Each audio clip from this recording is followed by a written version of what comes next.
Ninth graders, and welcome to the seventh session. In this session of reading, we are going to tackle another global theme that is required for this year, which happens to be mysteries and supernatural powers. What about mysteries? What are these supernatural powers? Have you ever heard of UFOs, aliens, spaceships, and other? What about extraterrestrial beings, super intelligences that happen to be wandering out of planet Earth, outer space? In the image before you, this is a background about what causes the belief of mysteries and supernatural events. Fear is considered the main source of superstitions, and one of the main sources of cruelty as well. To conquer fear is the beginning of wisdom. We're always afraid of what we don't know. What the mind doesn't understand, it worships or fears. No wonder why man has always sought to understand and reveal mysteries. Superstitions are set to believe as habits rather than beliefs. The root of all superstitions is that it men observe when a thing hits, not when it misses. Life is not a problem to be solved, but a mystery to be lived. We have to stop and be humble enough to understand that there is something called mystery indeed. Causes behind believing in mysteries are many, one of which is it could be a safe thrill and excitement for some. It could be probably to help people cope with the psychological, if not emotional, concept of death and end of life. Another reason could be for people to believe in mysteries is to boost their sense of pride by putting the pieces together and reaching a certain or a sort of some kind of explanation. Another cause could be for thinking about mysteries, providing a means of escape from reality and daily life problems. It could also be to intrigue the mind and one's intellect, one's imagination.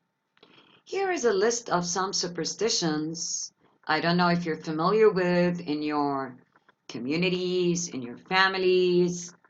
Palm reading. Do you believe in palm reading? The owls or the crow's omen. They're said to be, in our culture, they're said to be a bad omen. A broken mirror is also said to be a bad omen. Crossed fingers, horseshoe, black cat, rabbit's foot, a leaf, cloves, and so on.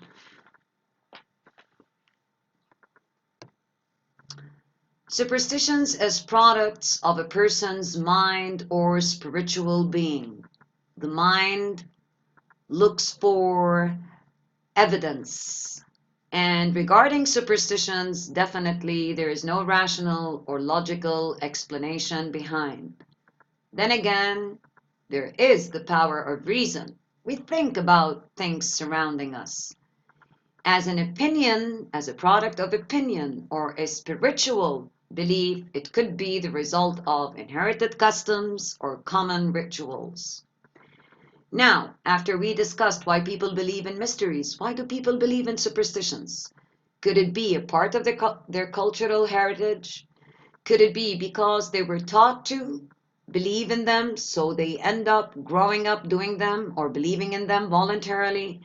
Could it be out of ignorance because people who know more believe less, maybe out of ignorance? Could it be an illusion of control in an uncertain world, maybe to quench that kind of thirst?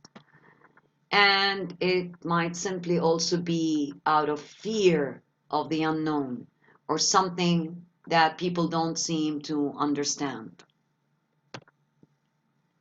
Advantages and disadvantages of believing in them. On one side, it could be a good psychological boost of self-confidence because sometimes we do tend to believe that there are certain stuff that actually represent good luck for us, so why not? On the other hand, it could be for some a shift of responsibility. Instead of shouldering responsibilities and consequences out of our activities, what we end up doing is blame bad luck, such as a broken mirror, a black cat, and many other reasons that we tend to put the blame on rather than blaming ourselves. So it is an escape. Here is a list of vocabulary words to describe mysterious objects and feelings towards them.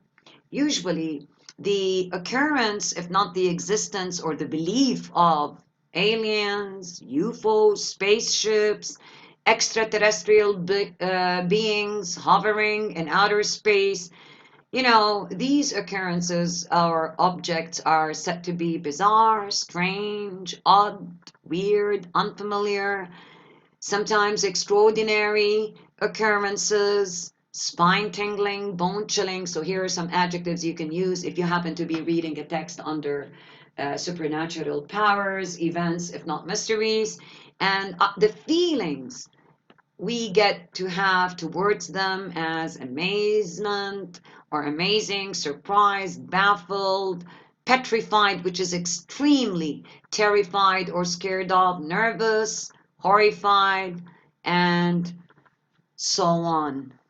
And this is good in helping you identify tone if you're asked about it.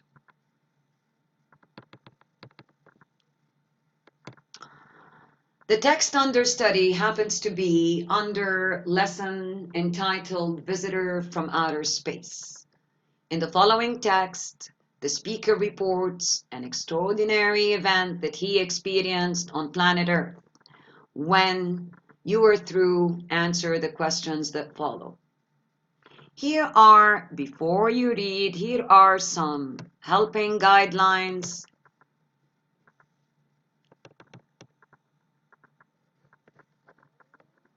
Sorry.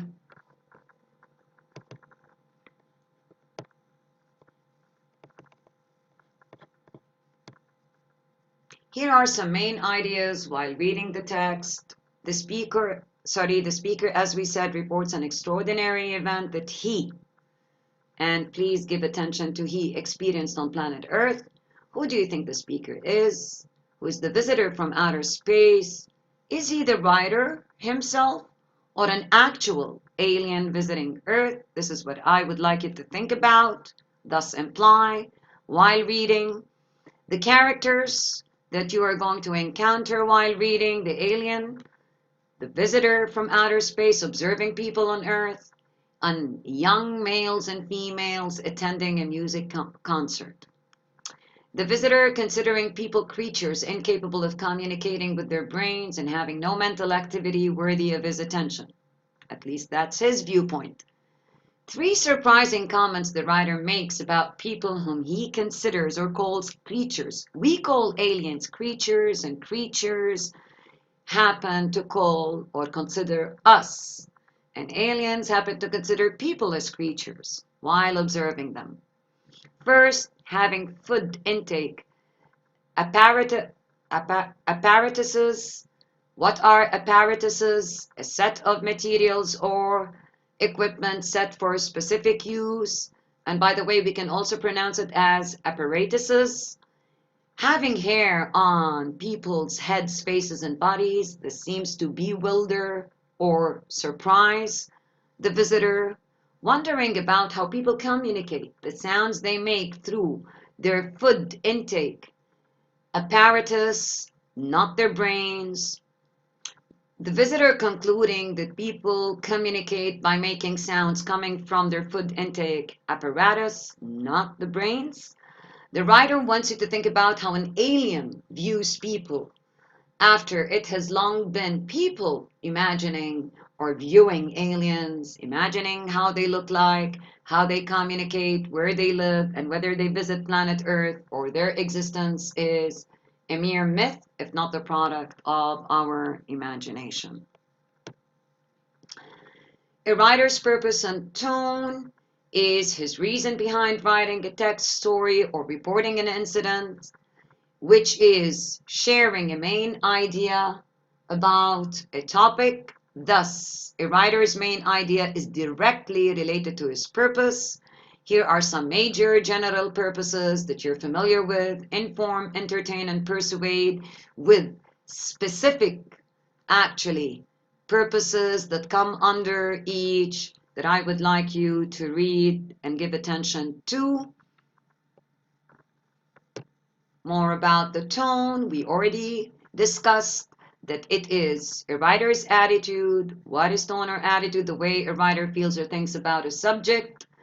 How does a writer express that attitude? Through words, selected words, and details he happens to include in his text. For example, textbooks are usually written with an objective tone, including facts and reasonable explanations. The objective tone is also considered unbiased, which means neutral, which means not taking sides, thus remaining factual and formal. However, a subjective tone is used in fiction and personal essays, using words that describe feelings, judgments, or opinions likely to include experiences, senses, feelings, personal feelings, and thoughts. No wonder why it is personal and informal. Here are some specific words reflecting tone, subjective tone. You have the list before you: optimistic, pessimistic, encouraging, discouraging, positive, negative, skeptical, disappointing, humorous, critical, curious, surprising, and the list is long. But this is something for you to begin with, and it might come in handy while responding to the purpose and tone question. Now, be sure to read the text, respond to the parts that follow, and any inquiry needed, we will be discussing on our Zoom online sessions. Meanwhile, stay connected and see you on the next one.